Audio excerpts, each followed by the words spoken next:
আমরা অনেক সময় দেখি যে আমাদের সন্তানেরা যখন স্কুলে মাদ্রাসাতে পড়াশোনা করে, বিশ্ববিদ্যালয়ে পড়াশোনা করে, এরা তাদের নিজেদের মতন বন্ধু নির্বাচন করে নেয়, যে কারণে তারা ভুলের মধ্যে পড়ে যায়। আমরা কেন আমাদের সন্তানদের জন্য আসল বন্ধু হতে পারি না? আমার সন্তান একটা ভুল করতেই পারে, একটা সিদ্ধান্ত নিতেই পারে, কিন্তু সে কেন আমাকে প্রথমে জানাতে পারে না? কেন তার মাকে বলতে পারে না যে মা আমি এই কাজটা করতে যাচ্ছি বা করতে চাই বা করে ফেলেছি? অথবা বাবাকে কেন সে বলতে পারে না? এই বিশ্বাস আমাদের অর্জন করতে হবে।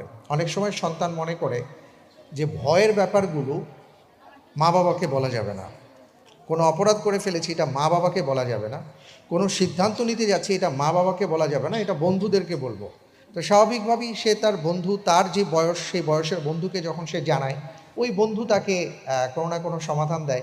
আর আমরা যদি আমাদের সন্তানদের আসল বন্ধু হতে পারি, তাহলে এই ভুলগুলো হবে না।